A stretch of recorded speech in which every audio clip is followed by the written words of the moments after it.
దేవుడు మనల్ని సజీవంగా ఉంచి సజీవుడైన దేవుని ఆరాధించే భాగ్యాన్ని ఇచ్చాడు. అందుకే దేవుణ్ణి స్తుతించుకోవాలి. మనం చదువుకున్న లేఖన భాగం చూస్తే కీర్తనలు 8వ అధ్యాయం 4వ వచనం బిగ్గరగా చదవండి ఎవరైనా. నీవు మనుషుని జ్ఞాపకము చేసుకున్నటకు వాడే పాటి వాడు, నీవు నరపుత్రుని దర్శించుటకు వాడు ఏ పాటి. నీవు మనుషుని జ్ఞాపకము చేసుకున్నటకు వాడు ఏ పాటి వాడు, నరపుత్రుని దర్శించుటకు వాడు ఏ పాటి వాడు. ఏ పాటి వాడు. ఎందుకు జ్ఞాపకం చేసుకోవాలి చెప్పండి? ఎందుకు జ్ఞాపకం చేసుకోవాలి దేవుడు? అసలు మనం దేనికి పనికి వస్తాం? మనకి ఏమైనా విలువ ఉందా? అస్సలు ఏ మాత్రం కూడా విలువ లేదు మనకి. మన విలువ చనిపోయిన తర్వాత చూస్తే ఎంత కోటీశ్వరుడైనా, ఎంత లక్ష్యాధికారైనా చనిపోయిన తర్వాత ఏం చేస్తారు చెప్పండి? ఏం చేస్తారు? ఉంచుతారా ఇంట్లో? ఎన్ని కోట్లు పెట్టి ఇల్లు కట్టించుకున్న ఆ ఇంట్లో కూడా రానియదు, బయటనే పెడతారు. అంటే మనిషికి విలువ లేదు. మనిషికి విలువ. ఎవరన్నారు ఈ మాటలు? కీర్తనకారుడు అనుకుంటూ రాస్తూ దావీదు గారు రాస్తున్నారు 8వ అధ్యాయం కీర్తన 4వ వచనంలో, నీవు మనిషిని జ్ఞాపకము చేసుకున్నటకు ఏ పాటి వాడు, నరపుత్రుని దర్శించుటకు వాడు ఏ పాటి వాడు. ఏ మాటలు పౌలు గారు కూడా రాస్తారు హెబ్రీయులకు రాసుకుంటూ. ఇదే మాటలు కొల్లు పోకుండా పౌలు గారు కూడా హెబ్రీయులకు రాసుకుంటూ 2వ అధ్యాయం 6వ వచనంలో 2వ భాగం చదవండి. హెబ్రీయులకు రాసిన పత్రిక 2:6, నీవు మనుషుని జ్ఞాపకము చేసుకున్నకు వాడే పాటి వాడు, నీవు నరపుత్రుని దర్శించినకు వాడే పాటి వాడు. మనిషిని జ్ఞాపకము చేసుకున్నకు వాడు ఏ పాటి వాడు, నీవు నరపుత్రుని దర్శించినకు వాడు ఏ పాటి వాడు. అసలు మనల్ని జ్ఞాపకం ఎందుకు చేసుకోవాలి దేవుడు? ఎందుకు మనల్ని దర్శించాలి? ఈరోజు మనం దేనికి పనికి వస్తాం? ఒక మాట చెప్పాలంటే మనం దేనికి పనికిరాము. దేనికి కూడా అంతలో కనబడి అంతలో మాయమైపోయే ఆవిరి వంటి జీవితం ఉంది. మన ద్వారా ఏం ఉపయోగం లేదు. ఈరోజు చూడండి, ఇంట్లో కూడా ఎవరు ఏదైనా పని చేయకుండా ఖాళీగా ఉంటే ఎందుకు పనికి వస్తుంది అంటారా చెప్పండి? పిల్లలు కానీ, భర్త కానీ, భార్య కానీ ఏదైనా చేయాల్సిన పని సమయానికి చేయకపోతే అది కూడా చేయవా? నువ్వు ఈ చిన్న పని కూడా చేయవా? అసలు మనం లెక్క లేకుండా మాట్లాడతాం. అసలు మన దేవుని దృష్టిలో మనం ఎటువంటి వాళ్ళు? ఎందుకు ఆయన మనల్ని జ్ఞాపకం చేసుకున్నాడు? ఎందుకు ఆయన ఎటువంటి స్థితిలో మనల్ని జ్ఞాపకం చేసుకున్నాడు? క్లుప్తంగా కొన్ని విషయాలు మనం ధ్యానం చేయాలి. ఎందుకు ఆయన మనల్ని జ్ఞాపకం చేసుకోవాలి? కీర్తనలు చదవాలండి. 78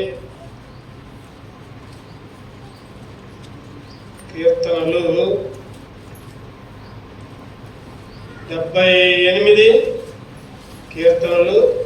78 39వ వచనం చదవండి. కాగా వారు కేవలం శరీరులై ఉన్నారనియు, విసరవెళ్ళి మరల రాని గాలి ఉన్నారనియు ఆయన జ్ఞాపకము చేసుకొనును. ఆయన జ్ఞాపకం. ఇక్కడ 2 విషయాలు ఉన్నాయి మనకు చూస్తే. కేవలము శరీరులై ఉన్నారని. ఎటువంటి వాళ్ళు చెప్పండి? మనం శరీరం మట్టి శరీరం. ఏ శరీరం అంతా చెప్పండి? ఒక రోజు స్నానం చేయకపోతే 2వ రోజు చూస్తే చర్మం రాసుకుంటే ఏం కనపడితే ఏమొచ్చింది బయటకంటే? మట్టి వచ్చింది. అంటే శరీరం మనం మట్టి వాళ్ళను ఆయన జ్ఞాపకం చేసుకున్నాడు. మట్టి వాళ్ళు. మన శరీరం ఎటువంటిదంటే బలహీనమైన శరీరం. ఏ చిన్న బాధ వచ్చినా కూడా తట్టుకోలేదు. ఏ చిన్న సమస్య వచ్చినా కూడా తట్టుకోలేదు.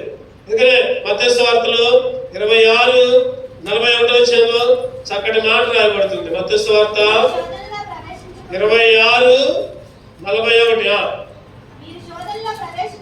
మీరు శోధనలో ప్రవేశించుకున్నట్లు మెలకువగా ఉండుడి, ప్రార్థన చేయుడి.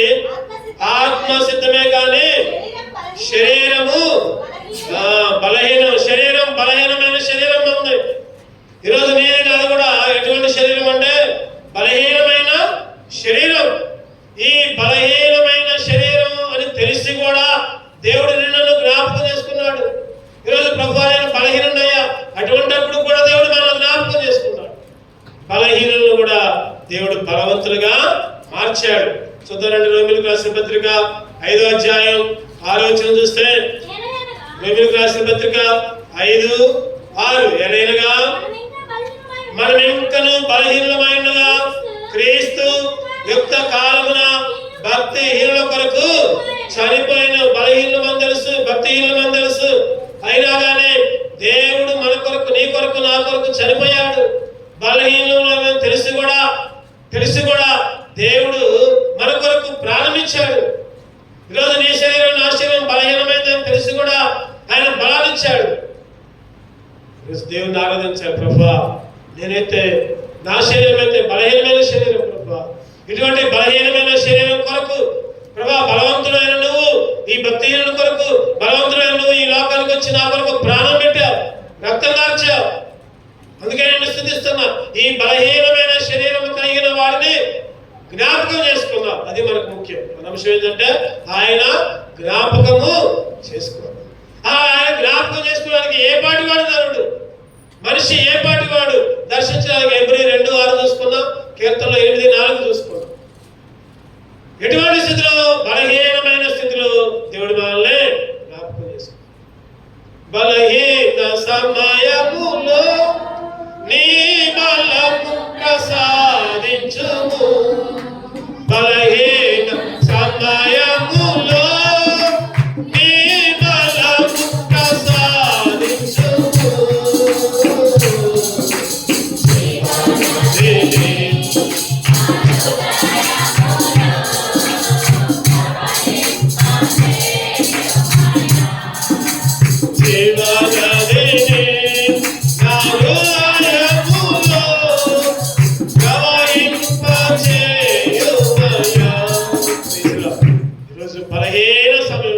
బలహీనమైన నీ కొరకు, నా కొరకు ఆయన ఫిలిప్పీ 2వ అధ్యాయం 1-10 వచనాల ప్రకారంగా ఈ లోకానికి ఆయనకి వచ్చాడు. ఆయన రిక్తుడిగా వచ్చాడు, తాను తగ్గించుకుని వచ్చాడు.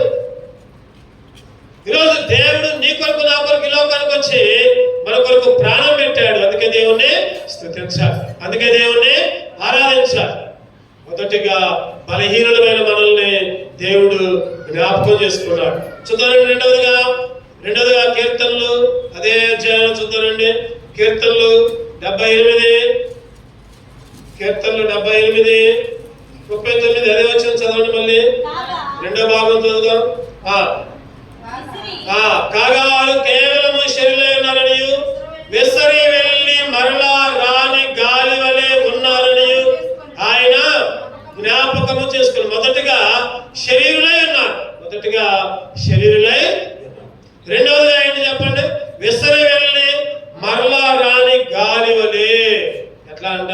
విసరి వెళ్ళి మరలా రాని గాలి వలె. అంటే నరుడు, ఒక మాట చెప్పాలంటే, పువ్వు లాంటి జీవితం మనిషిది. రేపేమి సంభవించినో ఎవరు కూడా తెలుసుకోలేదు, ఎవరు కూడా ఎరగరు. ఇంతలో కనబడి అంతలో మాయమైపోయే ఆవిరి వంటి జీవితం, విసరి వెళ్ళి వచ్చే గాలి వంటి జీవితం, మానవుల జీవితం బెత్తిలంత, మానవుల జీవితం అల్ప జీవితం. 90 సంవత్సరాలు, 70 సంవత్సరాలు, 80, 90 అవి కూడా ఆయాసకరాలు. ఈరోజు గాలి, బైబిల్లో ఉంటుంది ఒక మాట, చేద చేసినప్పుడు అంట నీటి చుక్కలు లాంటి జీవితం అంట. ఆ తాడికి చుక్కలు ఉంటాయి కదా, ఒక్కొక్క చుక్క డ్రాపులు పడతా ఉంటాయి. బకెట్ బావిలోంచి తీస్తా ఉంటే ఒక్కొక్క చుక్క పడతా ఉండదు. అంటే ఆ చేదలోని చుక్కలు లాంటి వాళ్ళం మనం. ఈరోజు నీ జీవితం, నా జీవితం ఎటువంటి జీవితం అంటే విసరవెళ్ళి మరలా రాని గాలి లాంటి జీవితం. ఈరోజు ప్రభువా అల్ప కాలంలో ప్రభా జీవించే నన్ను, అల్పకాలం జీవించే నన్ను నా కొరకు ప్రభా, ఇంతలో కనబడి అంతలో మాయమైపోయే ఆవిరి వంటి జీవితం కొరకు, ఇటువంటి చిన్న జీవితం కొరకు ప్రాణం పెట్టావయ్యా. ఆ విమోచన ధనం బహు గొప్పది. ఆ క్రయమంట బహు గొప్పది, తీర్చలేనిది. ఆ రుణము తీర్చలేక అట్లా ఉండవలసిందే. ఈరోజు విసరి వెళ్ళి తిరిగి వచ్చే గాలి లాంటి జీవితం. ఈరోజు నువ్వు నేను కూడా దేవుణ్ణి ఆరాధించాలి, దేవుని స్తుతించాలి. ప్రభువా నా జీవితం అయితే ఎందుకు పనికిరాని జీవితం నాయన, నా జీవితం అయితే ఎందుకు పనికిరాని జీవితం. ఈరోజు అటువంటి పరిస్థితుల్లో దేవుడు మనల్ని జ్ఞాపకం చేసుకొని నరుని జ్ఞాపకం చేసుకున్నాడు. ఆయన ఏ పాటి వాడు, నరుని దర్శించిన ఆయన ఏ పాటి వాడు. నన్ను జ్ఞాపకం చేసుకున్నావు, అందుకే నిన్ను స్తుతిస్తున్నా అని దేవుణ్ణి ఆరాధించాలి. మూడోదిగా చూద్దానండి. మూడోదిగా కీర్తనలు 103వ అధ్యాయం, కీర్తనలు 103, కీర్తనలు 103:14, కీర్తనలు 103:14. మనము నిర్మింపబడిన రీతే ఆయనకు తెలిసే ఉన్నది, మనము మంటి వారమని ఆయన జ్ఞాపకము చేసుకుంటున్నాడు. నరుని ఆయువు గడ్డి వలె ఉన్నది, అడవి పువ్వు పూయినట్లు వాడు పూయను. చాలు ఏముందంట, మనము మంటి వారమని ఆయన జ్ఞాపకము. ఎటువంటి వారం అంటే మనం చెప్పండి, మంటివారం. మంటివారం అంటే మట్టిలో మనం మట్టి సమాధిలో పెడితే చెప్పండి ఏం మిగిలింది? చివరికి కనపడితే మళ్ళీ చేయి కనపడిద్దా, మళ్ళీ కాళ్ళు కనపడతాయా, శరీరం కనపడిద్దా? కనపడదాక అంత మట్టిలో కలిసిపోద్ది. ఓన్లీ ఆ పుర్ర ఎముకలు మాత్రమే కనపడతాయి, ఎముకలు మాత్రమే ఉంటాయి. అవి కూడా కొన్ని రోజులకి అవి కూడా క్షీణించి మట్టిలో కలిసిపోతాయి. అంటే దావీదు గారు అంటున్నారు కదా, మనము నిర్మించబడిన ఆయనకు తెలిసైనదే, మనము మంటి వారమని ఆయన జ్ఞాపకము చేసుకున్నాడు. అసలు మనిషిని దేంతో చేశాడంటే దేవుడు చెప్పండి, మట్టితో చేశాడు. ఆ రోజు ఆదాముని మట్టితో చేశాడు. ఒక బొమ్మ తీసుకున్నాడు, మట్టితో ఒక బొమ్మ చేశాడు. దానికి కాళ్ళు చేతులు పెట్టాడు, ముక్కు నోరు పెట్టాడు, కళ్ళు పెట్టాడు, అన్ని పెట్టాడు. ఒక్కసారి ఆత్మను ఊదాడు, జీవాత్మను ఊయగా చెప్పండి అది జీవాత్మ ఆయన నరునిగా రూపుదిద్దు. ఈరోజు సృష్టి ఖచ్చితంగా రాయబడింది. ఈరోజు దేవుడు మనిషిని సృజించాడు, మనం మంటి వాళ్ళం. చాలా మంది అన్నీ చెప్తారు కానీ అదే మనిషి ఎట్లా వచ్చిందో చెప్పట్లా. అందరు దేవుడి గురించి చెప్తారు కానీ మనిషిని ఎవరు సృష్టించారు, ఎట్లా మనిషి వచ్చిందో చెప్పట్లా. మనిషి మట్టిగా వచ్చాడు, మట్టి ముద్దని జీవాత్మగా దేవుడు ఊస్తే మనిషి తయారయ్యాడు. ఈరోజు మనిషి మట్టిలో నుంచి వచ్చాడు. మట్టి వారమని మనం జ్ఞాపకం చేసుకోవాలి. మట్టి వారమని మనం జ్ఞాపకం. అందుకని యోబు గారు 33వ అధ్యాయంలో 6వ వచనంలో ఒక మాట అంటాడు, చికట మట్టి అంటాడు. యోబు గ్రంథం 33:6. దేవుని ఎడల నేనును నీ వంటి వాడునే, నేనును చికట మట్టితో చేయబడిన వాడనే. నేను కూడా చికట మట్టితో, ఏమట్టి అంటే ఇదే చికట మట్టి. ఈరోజు నువ్వు నేను కూడా చికట మట్టితో చేయబడ్డావు. అందుకనే చికట గల దొంగ ఊపిలో నుంచి బయటికి రాలేకపోతున్నావు. 40:2 చికట గల దొంగ ఊపి నుండి ఆయన పైకి లేపెను, క్రీస్తునే బండ మీద నన్ను నిలబెట్టాడు, నా నీ పాదాలు స్థిరపడ్డాయి. చికట మట్టిలో నుంచి అన్నారు కదా, నేను కూడా చికట మట్టి వాడిని. మొదటిగా శరీరము బలహీనమైన వాడిని జ్ఞాపకం చేసుకున్నాడు. రెండవదిగా విసర వెళ్ళి తిరిగి రాని గాయలాంటి వాడిని కూడా దేవుడు జ్ఞాపకం చేసుకున్నాడు. మూడవది మట్టి వాళ్ళమైనా కూడా దేవుడు జ్ఞాపకం చేసుకున్నాడు. ఏమట్టి అంటే ఇది చికట గల దొంగ, చికట గల. కీర్తనలు 119:25లో ఒక చక్కటి మాట రాయబడుతుంది. కీర్తనలు 119:25, నా ప్రాణము మంటిని హత్తుకొనుచున్నది, నీ వాక్యము చేత నన్ను బ్రతికించు. నా ప్రాణము మంటిని హత్తుకొనుచున్నది. హత్తుకోవడం అంటే ఆనుకుంది. మట్టితోనే జీవితం, మట్టిలోనే ఉంటాం, మట్టిలోనే బాగుంటాం, మట్టితోనే ఈరోజు మన జీవితం మొత్తం. అందుకనే దావీదు గారు అంటారు, నీ వాక్యము చేత నన్ను బ్రతికించయ్యా. ఈరోజు చికట గల దొంగ ఊపిరిలో వచ్చాము, చికట గల మట్టి. అందుకనే ఒక రచయిత పాట రాస్తున్నాడు. ఏమంటే, చికట గల ఊపి నుండి లేవనెత్తెను, సమతల భూమిపై నన్ను నిలిపెను. చికట గల ఊపి నుండి సమతల భూమిపై నన్ను నిలిపెను. నా పాదములకు దీపమాయెను, నా పాదములకు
నువ్వు నేను కూడా చికట గల దొంగ వీపిలో ఉంటే దేవుడు లేవనెత్తాడు. 4వ చూద్దారండి.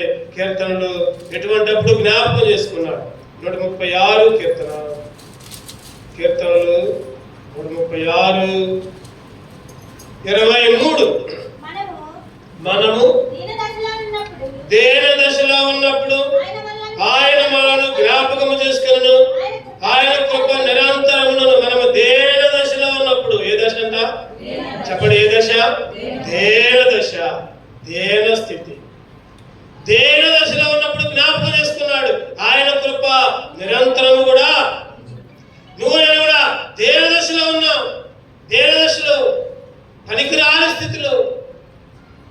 దేనదశ అంటే చెప్పండి, దేనదశ అంటే తినటానికి లేక ఉండటానికి లేక ఉండటం కాదు. దేనదశ అంటే దేవుణ్ణి అంగీకరించుకుంటున్నటమే దేనదశ. నువ్వు దేవుని మందిరానికి రాకపోతే నువ్వు దేనదశలో ఉన్నట్టే. దేవుని మందిరంలో గడవకపోతే నువ్వు దేనదశలో ఉన్నట్టే. ఈరోజు దేవుని తెలుసుకోకుండా, దేవుని అంగీకరించకుండా, రక్షణ పొందకుండా, మారుమనసు పొందకుండా, బాప్తిసం తీసుకోకుండా ఈ లోకంలో ఇష్టం వచ్చిన రీతిలో జీవించుకుంటూ దేవుడు అంటే తెలిసి కూడా, దేవుని సన్నిధి ఎరిగి కూడా, యేసుక్రీస్తు నీ కొరకు నా కొరకు ప్రాణం పెట్టాడనే సంగతి తెలిసి కూడా దేవునికి హృదయాన్ని ఇవ్వకుండా ఉంటాం దేనదశ. ఒకప్పుడు నువ్వు నేను కూడా అటువంటి దేనదశలో ఉన్నావు. ఈరోజు నువ్వు నేను కూడా దేనదశలో ఉన్నావు. దేనదశలో ఉన్నప్పుడు ఆయన మనల్ని ఏం చేశాడు చెప్పండి? జ్ఞాపకము చేశాడు. ఒకప్పుడు దేవుడు అంటే తెలియదు వాళ్ళకి. దేవుడు అంటే తెలియదు. పిచ్చి పిచ్చి బాటలు గోసి పెట్టుకున్నారో ఏమో తెలియదు, తలపాగా చుట్టుకున్నారో ఏమో తెలియదు, మేసాల గడ్డలు పెంచుకున్నారో ఏమో తెలియదు. ఎవరు? పేతురు, యోహాను ఏం చేస్తున్నారు చెప్పండి? వలలు తీసుకొని పోవడమే వాళ్ళ పని. రోజు చేపలు పట్టడానికి వలలు తీసుకొని పోవడమే. మరి ఆ రోజుల్లో ఎట్లా ఉండే వాళ్ళో తెలియదు, కానీ ఈ రోజుల్లో చేపలు పట్టే వాళ్ళని చూస్తేనే ఈరోజు ఒకలాగా అనిపించింది. ఆ రోజుల్లో అయితే పేతురు, యోహాను చేపలు పట్టే పనే వాళ్ళదే, వల్ల పట్టుకునే పనే. ఎటువంటి స్థితిలో దేనస్థితి. అటువంటి వాళ్ళని దేవుడు ఏం చేశారంటే, నా వెంబడే రండి, మీరు చేపలు కాదు పట్టేది, మనుషులు పట్టుకుందరు కాదు రండి. దేన దశలో ఉన్నప్పుడు వాళ్ళని జ్ఞాపకం చేసుకొని, వాళ్ళని వెంబడి తిప్పించుకొని దేవుడు వాళ్ళని శిష్యులుగా మార్చారు. వాళ్ళు పోతుంటే ఆ నీడతోనే స్వస్థత పొందారంట. వాళ్ళు యేసు నామములో నడువంటేనే ఆ శృంగారపు దేవాలయంలో ఆ కుంటివాడైన ఆ భిక్షకుడు లేచి నడిచాడంట. గంతులు వేసుకుంటూ లేచాడు. అంటే దేన స్థితిలో ఉండి జ్ఞాపకము చేసుకునే దేవుడు గొప్పవాళ్ళుగా మార్చాడు. అది ఈరోజు నువ్వు నేను కూడా దేన స్థితిలో ఉంటే దేవుడు జ్ఞాపకం చేసుకుని దేవుని మందిరానికి నడిపించాడు. ఈరోజు దేవుని మందిరంలో ఉండటమే గొప్ప స్థితి. దేవుని మందిరంలో నివసించడమే ఉన్నతమైన స్థితి. దేవుని అంగీకరించడమే ఒక కోటేశ్వరుడి యొక్క స్థితి. ఈ లోకంలో కోట్లు లక్షలుంటే అయిపోతాయేమో కానీ చెప్పండి, దేవుని రక్షణ అంతకంటే విలువైనది. ఈ దేశంలో ఉన్నప్పుడు, ఈ లోకంలో ఉన్నప్పుడే డబ్బులు పనికి వస్తాయి. చనిపోయిన తర్వాత డబ్బులు పనికి వస్తాయి ఏమన్నా? ఏమి పనికిరావు. చనిపోయిన తర్వాత ఏది పనికిరావు. ఎంత ఆస్తున్నా వదిలిపెట్టి వెళ్ళాల్సిందే. ఈరోజు శాశ్వతమైన ఉన్నత స్థితి నీకు నాకు. మన దగ్గర డబ్బులు లేకపోవచ్చు, కోట్లు లేకపోవచ్చు, బిల్డింగ్లు లేకపోవచ్చు, లేకపోతే ఇంకేదో లేకపోవచ్చు, కానీ దేవుణ్ణి కలిగి ఉండటమే ఉన్నత స్థితి. ఒకప్పుడు నేను దేన స్థితి, నువ్వు లేకుండా ఉన్నా.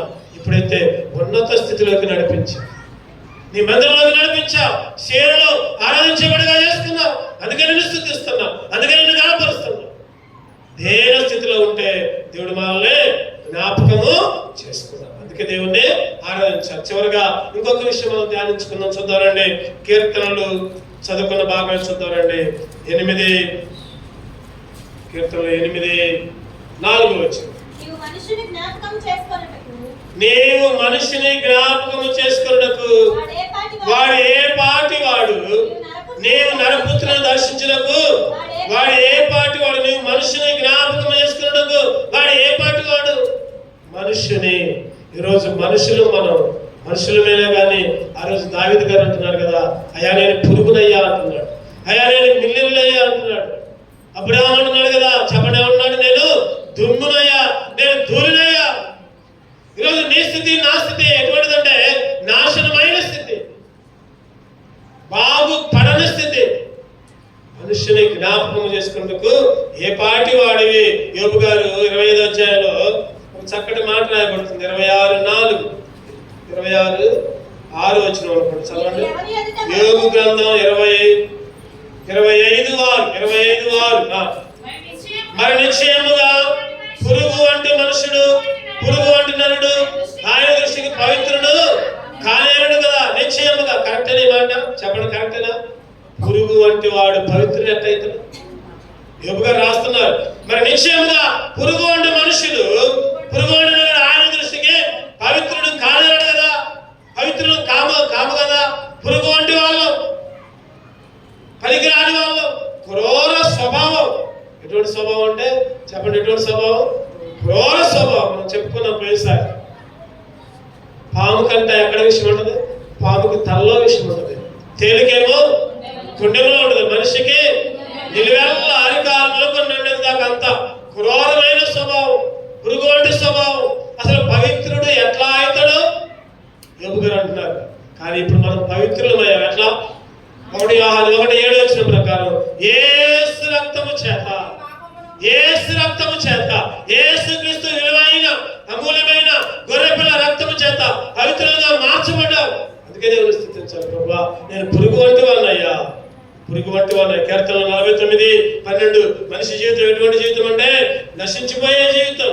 49 కీర్తనలు 49:12. ఘనత వహించిన వాడేను మనుషుడు నిలవజాడు, వాడు నశించు మృగములను పోలిన వాడు. ఎటువంటి అంట? ఎంత గొప్పడైనా, ఎంత ఘనత వహించినా, ఎంత గొప్పడైనా వాడి స్వభావం ఎటువంటిదంటే క్రూరమైన స్వభావం, మృగము లాంటి స్వభావం, మృగము లాంటి స్వభావం. ఈరోజు నువ్వు నేను కూడా అటువంటి స్థితిలో ఉంటే దేవుడు మనల్ని జ్ఞాపకం చేసుకున్నాడు. పురుగు లాంటి స్వభావం, పవిత్రత లేని స్వభావం, ఇంకా చెప్పాలంటే మృగము లాంటి స్వభావం. మేకా గ్రంథం 7వ అధ్యాయం మేకా ప్రవక్త రాసుకుంటూ అంటున్నాడు కదా, కిరాతకుడు అంట మనిషి. మేకా 7:2 వచ్చి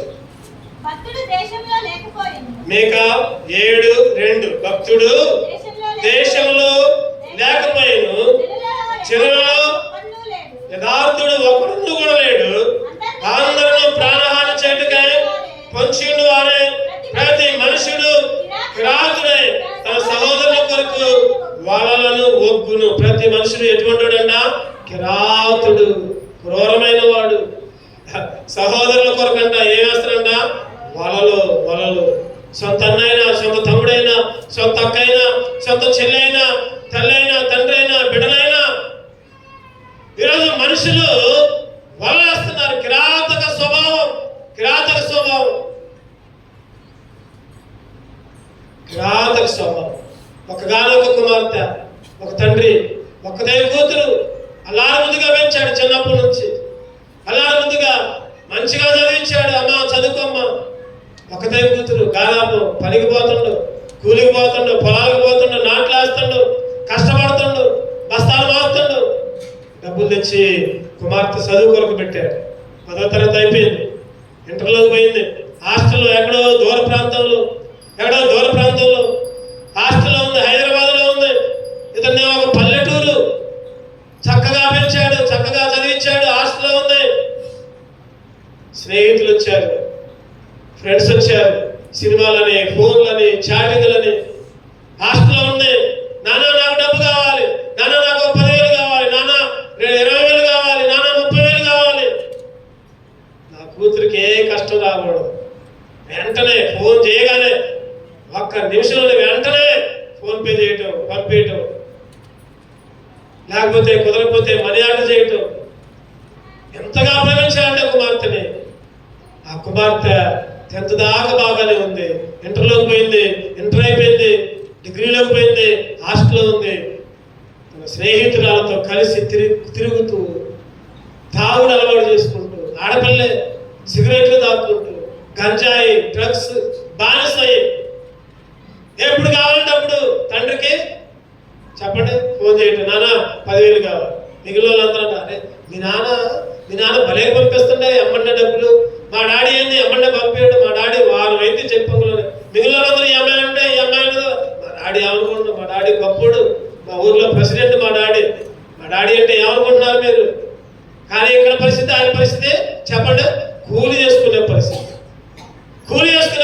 పొలాల్లో ఉన్న పరిస్థితి. ఎండకు ఎండి పిచ్చులాగా గడ్డ పెంచుకుంటూ, చిరిగిన చొక్కాలు వేసుకుంటూ, చిరిగిన పంచెలు కట్టుకుంటూ కూతురు కోసం ఎంత అడిగితే అంత పంపించారు. ఒకసారి అర్జెంటుగా కూతురు ఫోన్ చేసింది, నాన్న నాకు 30,000 కావాలి నాన్న, పరీక్షకు ఫీజు కట్టాలి, ఈ ఒక్కసారి నాన్న. అర్జెంటుగా ఫోన్ చేశాను అనుకున్నాడు కదా తండ్రి, ఈ ఒక్కసారి ఎప్పుడు మనీ ఆర్డర్ చేయటమే, ఎప్పుడు ఫోన్పే చేయటం ఎందుకులే, ఈ ఒక్కసారి నా అమ్మాయి ఎట్లా ఉందో చూద్దామని హాస్టల్కి బయలుదేరాడు. ఏం చేశాడు చెప్పండి? హాస్టల్కే బయలుదేరగానే హాస్టల్కి పోయాడు. కొంతమంది పిల్లలు వచ్చారు, యవనస్తులు వచ్చారు. ఎవరు కావాలంటే మీకు ఏంటి ఇక్కడ, మీకేం పని? నేను చూస్తేనేమో గడ్డ పిచ్చి పిచ్చిగా తల తిరుగుకోవాలా, చిరిగిన పంచ, చిరిగిన సొక్క, మరకలు పడ్డ జీవితం, అట్లానే పోయాడు. అందరూ ఏంటి నీకేం పని ఎక్కడ, నీకేం పని, ఎందుకు వచ్చా? అమ్మా మా అమ్మాయి ఉందమ్మా పైన, మా అమ్మాయి పైన డబ్బులు కావాలంది, డబ్బులు తెచ్చా. వెళ్ళిపోయి ఎవరో వచ్చారే మీ ఇంటికి, నీకోసం ఎవరో వచ్చారే రా అని పిలిచారు. పిలిస్తే వచ్చి చూడగానే ఎవరు కనపడ్డారు చెప్పండి? ఎవరు కనపడ్డారు? తండ్రి కనపడ్డాడు. అరే వెనక ఫ్రెండ్స్ అందరూ చూస్తున్నారు. ఏం చెప్పుకుంది అప్పుడు దాకా? గొప్ప చెప్పుకుంది, మా డాడీ ప్రెసిడెంట్, మా డాడీ ఎప్పుడు పడితే అప్పుడు డబ్బులు పంపిస్తున్నాడు, గొప్ప చెప్పుకుంది. తండ్రి కనపడగానే తండ్రి దగ్గరకు వచ్చింది. ఫ్రెండ్స్ అందరినీ పైన పెట్టింది. వాళ్ళందరూ ఏమో తెగ చూస్తున్నారు. అమ్మా డబ్బులు కావాలన్నారు అంటది. డాడీ ఎందుకు వచ్చావు ఇక్కడికి? నువ్వు ఎందుకు వచ్చినావు ఇక్కడికి? డబ్బులు పంపించగా, ఫోన్పే చేయొచ్చుగా, లేదా మనీ ఆర్డర్ చేయొచ్చుగా, నువ్వు ఎందుకు వచ్చినావు ఇక్కడికి? రాకూడదు నువ్వు. అమ్మా చాలా రోజులైందిగా నేను చూసి ఎట్టాగో డబ్బులు పంపిస్తా, నాకు వచ్చి చేతితో ఇద్దామనుకో. డబ్బులు ఇచ్చి వెంటనే పోయి ఇక్కడ ఉండమాకు, ఏమాత్రం కూడా ఉండమాకు, డబ్బులు అంతలోకే వాళ్ళ ఫ్రెండ్స్ వచ్చారు. ఆపుకోలేక ఎవరేనంటే మా ఇంట్లో పనోడు. ఏం చెప్పింది చెప్పండి? మా ఇంట్లో పనోడు. అందుకని అవతారం చూసారు కట్టుందో, మా డాడీ గొప్పోడు, ఈయన మా ఇంట్లో పనోడు, మా డాడీ ఆయనకు డబ్బులు ఇచ్చి పంపించాడు. వాళ్ళందరూ కూడా అవునా అన్నట్టు పోయారు. ఈ తండ్రికి కళ్ళమ్మడి దుఃఖం ఆపుకోలేరు. కష్టపడి చదివించి చిన్నప్పటి నుంచి కష్టంతో పని తిని తినక కష్టపడి చదివించి చేస్తే చివరికి తండ్రిని ఏం చేసింది చెప్పండి? పనోడు చేసింది. ఏడ్చుకుంటూ అయ్యో నా కూతురు ఏంటి ఎట్లా చేసింది, ఏడ్చుకుంటూ అదే రోడ్డు మీద పోతున్నాడు. అక్కడ రైల్వే ట్రాక్ ఉంది, ఆ రోడ్డుకి ముందు రైలు వచ్చేది కూడా చూడాల. అక్కడికక్కడే రైలు కింద పడి ఆలోచనలన్నీ ఏడుపు దుఃఖం, రైలు కింద పడి చచ్చిపోయాడు. అందరూ వస్తున్నారు చూస్తున్నారు. అందులోకి హాస్టల్ పిల్లల్లో ఒక అమ్మాయి వచ్చి, ఇందాక నీకు డబ్బులు ఇచ్చిన ఆయన మీ పనోడు అన్నావు కదా, ఆయన అక్కడ చనిపోయినాడు, చూద్దుగా రా అంటే వచ్చింది, చూసింది, లోపల ఏడ్చింది, కానీ పైకి మాత్రం ఏం చెప్పుకో. ఆ కూతురు ఎటువంటి కూతురు అంటే చెప్పండి? కసాయి కూతురు. ఎటువంటి కూతురు? కసాయి కూతురు.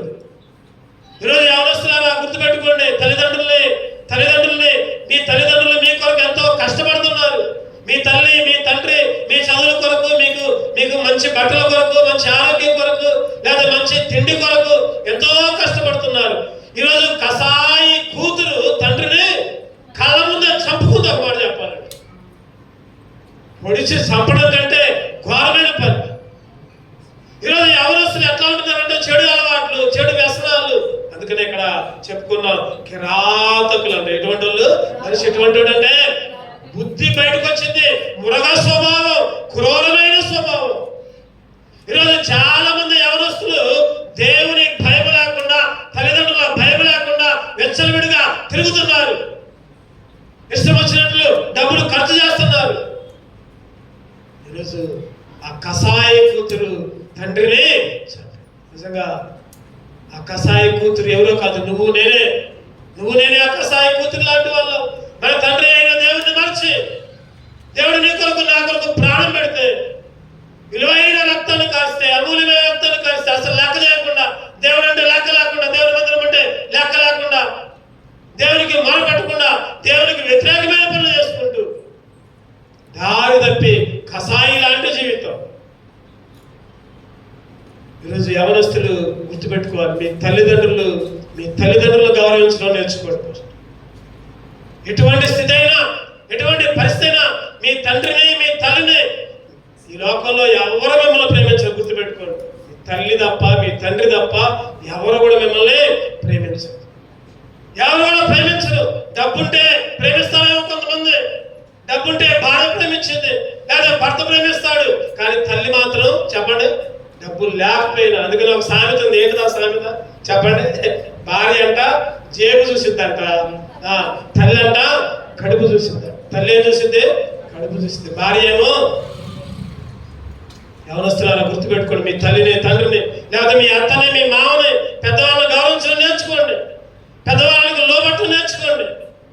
ఈరోజు కసాయి లాంటి మనిషి, మృగ స్వభావం, క్రూరమైన స్వభావం, వాళ్ళు తినక మిమ్మల్ని పెంచి పెద్ద చేసి తల్లిదండ్రులు అనాథాశ్రమంలో పడేస్తున్నారు. చాలా వాళ్ళకి ఎంతో ఆస్తుంది, గొప్ప గొప్ప వాళ్ళు ఎంతో ఆస్తుంది, ఇద్దరు ఉద్యోగాలకు పోతున్నారు, పిల్లలు చదువులకు పోతున్నారు. ఇంట్లో నువ్వెందుకు ఎక్కడ, నువ్వెందుకు పోయి ఆస్తులో ఉండు, అనాథాశ్రమంలో ఉండు. అనాథాశ్రమంలో పడేస్తున్నారు. తల్లిని చోట్ల తండ్రిని చోట్ల చాలా మంది వాళ్ళ ఆస్తులు కావాలి, వాళ్ళు సంపాదించింది కావాలి. ఈరోజు ఎందుకు ఈ మాట చెప్తున్నాడు? ఇటువంటి మనిషిని దేవుడు జ్ఞాపకం చేసుకున్నాడు. ఇటువంటి మనిషిని దేవుడు జ్ఞాపకం చేసుకున్నాడు. అందుకనే మనం చదువుకున్న కీర్తనలు 118 ఒక మాట ఉంటుంది. ఏమాటది? మనుషుల్ని నమ్ముకోవటం కంటే యెహోవాని నమ్ముకోవటం మంచిది. రాజులు నమ్ముకోవటం కంటే యెహోవాని ఆశ్రయించడం. ఎందుకంటే మనుషులు ఎటువంటి స్వభావం అంటే క్రూర స్వభావం. పైకి బాగానే ఉంటారు, నిలువెల్ల విషయమే. అది కాలు మొదలుకొని నడినెత్తి వరకు చెప్పండి స్వస్థత కొంచెమైనా కూడా అంత కుల్లే, అంత చీమే, అంత భయంకరమైన స్థితి. ఈరోజు దేవా ఇటువంటి నన్ను, ఈరోజు నీ స్వభావం నా స్వభావం కూడా అటువంటిదే. ఇటువంటి మనల్ని ఆయన జ్ఞాపకం చేసుకున్నాడు. జ్ఞాపకం చేసుకునే ఆయన నీ కొరకు నా కొరకు ప్రాణం పెట్టాడు, విలువైన రక్తం వచ్చాడు. ఆయన శరీరము ఆయన రక్తము ఈరోజు మనం బల్ల మధ్యలో ఉంది. 5 రకాలుగా చెప్పండి, 5 విషయాలు చెప్పండి. మొదటగా ఎటువంటి స్థితి మంది? బలహీనమైన స్థితి, శరీర స్థితి, బలహీనమైన స్థితి. రెండవదిగా విశ్రాంతి వెళ్ళి తిరిగి రాని గాలి, రేపేమి సంభవించిందో తెలియదు, కొంతలో కనబడి అంతలో మాయమైపోయే ఆవిరి వంటి జీవితం. అటువంటి జీవితం అయినా కూడా దేవుడు జ్ఞాపకం చేసుకున్నాడు. మూడవదిగా మట్టి లాంటి స్థితి, దేన స్థితి, చికట గల ఊపి. నాలుగవదిగా దేన స్థితి. నాలుగవదిగా ఎటువంటి స్థితి అంటే దేన స్థితిలో నుంచి ఆయన చివరిగా ఐదవదిగా చెప్పండి కిరాతకమైన కిరాతకమైన స్థితి, నాశనమైన స్థితి, మృగ స్వభావం, క్రూరమైన స్వభావం. ప్రభా ఇటువంటి స్వభావం గల నన్ను జ్ఞాపకం చేసుకుంది. నా కొరకు ప్రాణం పెట్టావయ్యా, నా కొరకు రక్తాన్ని చెందించావయ్యా, నన్ను నీ బిడ్డగా చేసావయ్యా, నన్ను నీ మందిరంలో నడిపించావయ్యా, నీ వాక్యముతో నన్ను బ్రతికించావయ్యా. అటువంటి ఆరాధన చేసే బిడ్డలుగా దేవుడు మనల్ని సిద్ధపరచును గాక. నిలబడదాం.